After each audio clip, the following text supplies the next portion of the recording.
Welcome to our channel. In this video, we explore the profound teachings of Quo, a channeled entity from the Confederation of Planets, as shared during the weekly study and meditation meetings of the Rock Creek Research and Development Laboratories and L/L Research on September 2nd, 2001. This session, channeled through Carla Rueckert, addresses the pressing question of how to maintain inner peace and joy amidst the daily stresses and global crises we face on our planet. I deeply desire to know the truth in order to serve you, and I love you unconditionally. September 2nd, 2001. Channeling disclaimer. This telepathic channeling has been taken from transcriptions of the weekly study and meditation meetings of the Rock Creek Research and Development Laboratories and L/L Research. It is offered in the hope that it may be useful to you. As the Confederation entities always make a point of saying, please use your discrimination and judgment in assessing this material. If something rings true to you, fine. If something does not resonate, please leave it behind, for neither we nor those of the Confederation would wish to be a stumbling block for any. The question today has to do with the situation concerning our planet and all of us who inhabit it. We would like for Quo to give us some information concerning the quality of consciousness on our planet when you consider the various wars, diseases, famines, and crises that occur on a daily basis as each of us as individuals go about our daily lives, dealing with the various levels of stress of family, work, community, and so forth. We are wondering how we as individuals find a centering point, the joy in the moment. How can we really be of service to each other and to ourselves? Carla channeling. Quo. We are those of the principle known to you as Quo. Greetings in the love and in the light of the one infinite creator. We come to you as a voice of love.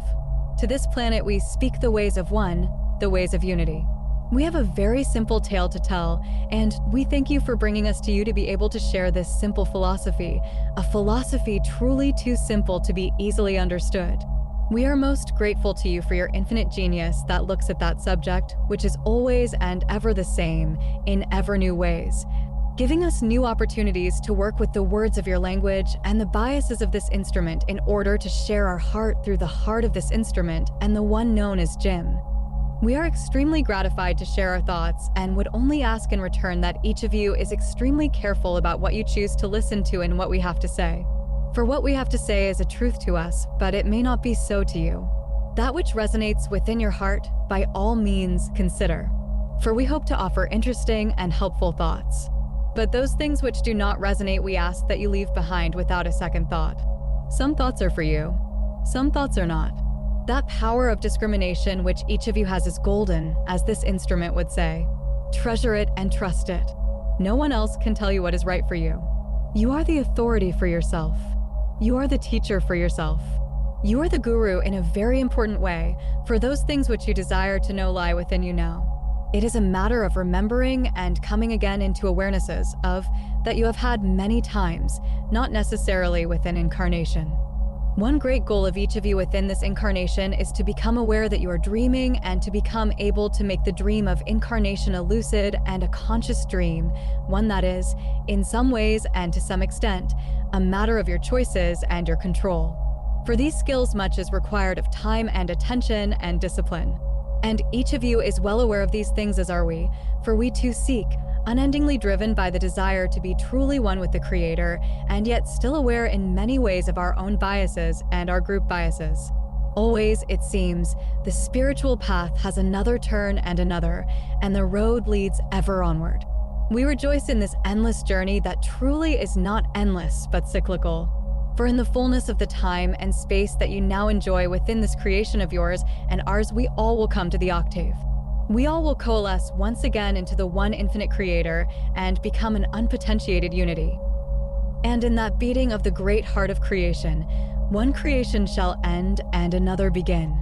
We share this walk with you, this walk from source to source, from light to light. We greatly enjoyed your conversation and thank each of you for all that you laid aside in order to attend and place time and attention on things of the Spirit. How precious that desire and thirst for truth is, my friends. We can never thank you enough for your desire, for it is your desire that calls us to you, your desire and your sorrow. For we do hear the sorrow of earth. We hear the sorrow of its people, and we want to respond, hopefully, in ways that are of service. That is one of the questions that is on your minds today. But we shall not start with that. We shall focus briefly on the state of the planet, for that is one thread of your questioning. Is there a gain or a decrease in love upon planet Earth? Indeed, there are a number of ways to answer that question, but we shall choose two. Firstly, as the one known as has said, the surface of life has a spurious and shallow reality that is nonetheless undeniable. It is a world of complete illusion, and in that world the dragon thrashes its tail. And angels in flesh quiver, defend, worry, and hope to respond in ways that add love to the illusion. A little positive, a little negative, and the illusion wags on, doing the job it was meant to do, thoroughly confusing, baffling, and frustrating. All efforts of the linear and conscious intellect to control it bring each inevitably, surely, if each is honest, to the realization that the self knows nothing, that the life of the surface has nothing, that all is vanity and striving after wind, as this instrument would quote from her Bible. Such is the surface of life. Such is the design that was intended for that illusion, and at the same time may we say that there is tremendous growth in the metaphysical sense among the peoples of your planet. It is abundantly, richly clear on the metaphysical planes of your planet that a tremendous outpouring of love and concern has streamed into the Earth plane. Many Earth native individuals, and by that we mean those who have been within the planetary influence as souls since prehistory, in your terms, have come through the many waters of many incarnations over thousands of years, and have slowly but surely come to the point where the alarm clock has gone off. The awakening of the spirit within flesh has taken place, and there is now the realization within many individual Earth native souls that they are citizens of eternity, that they are infinite beings, and that the surface of life, while due great honor and attention, is not all that there is, but is only the gateway to the present moment, which is infinite. And these voices have become a great choir asking and seeking and knocking at the door of truth. There is a call going out from your planet at this time that has been going out from your planet for a considerable number of years now, that has activated and doubled and redoubled the light energy upon your planet. Further, as many within this room are intimately aware, many entities have chosen to travel to the Earth plane from other planetary influences for the purpose of entering into the experience of being an Earth native, plunging the self into the third density atmosphere once again in hopes of serving the planet and its people, but also in hopes of doing work upon the self, a reevaluating of that all-important choice of third density.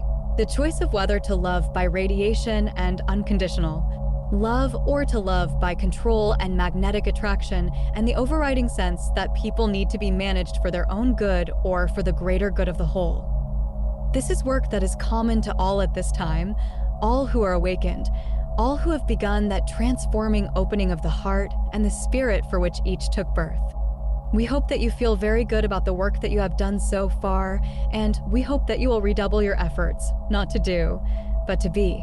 For the work of consciousness is the work of asking the self to be the self most truly and most deeply. What is the self?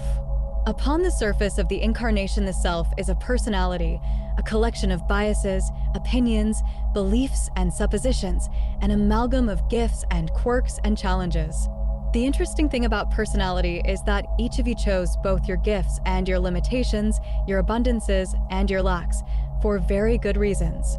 The challenge is to come into some fuller realization as time goes on as to what the pattern is behind those challenges and those gifts. What was hoped for by the higher self, that is you and your higher self planned the big points, as this instrument would say, the plot points of this incarnation. Why did you put that blockage there? That remarkable gift there? That incredible stupidity over there? These things were placed there for a reason. Why did you choose relationships with this and this entity that delight you and aggravate you and make you angry? In each connection there is a fullness of goodness, if one can but see the plan. As the one known as Sia said, that is the challenge, and one seldom sees the plan until the pattern is complete and one has the blessed advantage of hindsight. How to be oneself? This is a question we still seek the answer to ourselves. We know that our direction lies along the trail that leads to the Creator, along that ever seemingly darkening trail that rounds curve after curve until, at last, That creature that eats its own tail, that is, the creator has found its tail again, and the self is swallowed up once again in absolute divinity. Light shines within that direction, yet in a way that is hidden from the outer eye and from the eye of circumstance. Most often, the spiritual riches are found when life is at its darkest and most challenging. For it is then that the little hammers and chisels and acid water etch and smooth and craft and sculpt and find the gems within the ore that is the personality shell. So the learning to be the self is a jest of tremendous patience and persistence. And yet, at the same time, advances are often made in blinding steps forward that seem like the dawning of a sudden sunrise, the turning of a corner which opens into a new world, the epiphany of the senses and the soul. Be prepared for sudden and stupendous moments of awareness because, you see, you are a being. You are not an activity or a process. And you surprise yourself being yourself sometimes. And in those moments when you have hit a resonance that strikes deep down into the self, suddenly the moment opens up and you become aware of all that you are, of the tremendous unity that you have with everything that is. This state of mind is an actual opening into one of the inner planes, or perhaps more than one of the inner planes, depending upon the experience, so that you simply are seeing more into yourself, more into the reaches of your true nature, which is inclusive, universal, timeless, and divine. You have to remember that you are the product of the Creator's thirst for knowing itself, and your seeking to know yourself is part of the Creator's seeking for its own identity. And what fascinates the Creator endlessly is how that identity is the same, and yet it continues to grow because of the fecund and fertile nature of spirit. You seem to stand upon the earth, sticking out into space, upon this ball that is revolving, day/night, day/night, day/night around a minor sun at the edge of a rather small galaxy. And yet you are standing upon holy ground within the creation of the Father, and you are the womb of stars, the grave of dreams, all emotions, all feelings, all thoughts, all possible processes. Out of all these things, you have chosen a certain eccentric pattern of personality and experiencing, a certain set of filters to further confuse the already illusory data of the incarnation. You have set yourself within a situation where you are at once universal and unique. You are living a life, and at the same time you are living forever, never stationary and yet unified. This is the key to grasping the nature of the spiritual journey. It is truly a journey because the Creator is never still. The Creator's nature is extremely strong in freedom. This freedom of will creates a state of cyclical discovery, the desire to know more, the desire to seek. It is your nature because it is the Creator's nature. And what the Creator actually is evaluating and, shall we say, feeding upon is the essence of those emotions which have been brought up in various muddied states again and again until there has begun to be more and more clarity within that particular emotion. In a way, you're a refiner of emotions, and one way to look at the work of spiritual seeking is to use some discipline in evaluating your thoughts and your emotions on a daily basis, if possible, certainly as often as possible. For there is always the temptation to let the good and the bad slide by with the oil of time, and to seek the doing and to seek the rest and keep busy or unconscious, thereby removing oneself from some of the less comfortable aspects of those thoughts and feelings which you have had during a day's time. Yet these responses you have had to catalyst are grist for the mill. These are the clues that you have, the harvest of the day at the end of each day that will help you to investigate your own nature.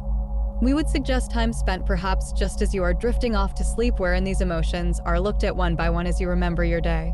And there may be seen in each memory and in each cluster of emotions the opportunity to revisit those feelings, to see into the dynamic of those particular feelings. If it is a feeling of impatience, for instance, that you are investigating, you may accentuate the impatience and really give permission to the self to feel very impatient, and then give permission to the self to allow the opposite of that emotion to come into and flood the senses, so that you ask, "Show me patience. Let me feel what it is like to sense true patience." This flexing of the emotional muscle in a very meditative and contemplative ways is most helpful to the unconscious mind and will, to some extent, clarify those dreams that are also hints and inklings that help one upon the spiritual path. One of the threads of inquiry this week was having to do with service to others and how to evaluate such service. Truly, this is a question that moves to the very heart of spiritual work in third density and beyond. It is a question that we answer when we come and speak with you through this instrument rather than landing on the lawn, impressing you with our looks and our differentness, and then attempting to persuade you to our point of view. We attempted service in such direct manner at one time, and we found that it was not acceptable in terms of the infringement of free will that we caused. We now are perfectly content in ways that can never be proven as real because we feel that the information will speak to those for whom it is helpful. There's a law of attraction in seeking so that we know that, one way or another, the thoughts that are needed will come to those who truly are asking.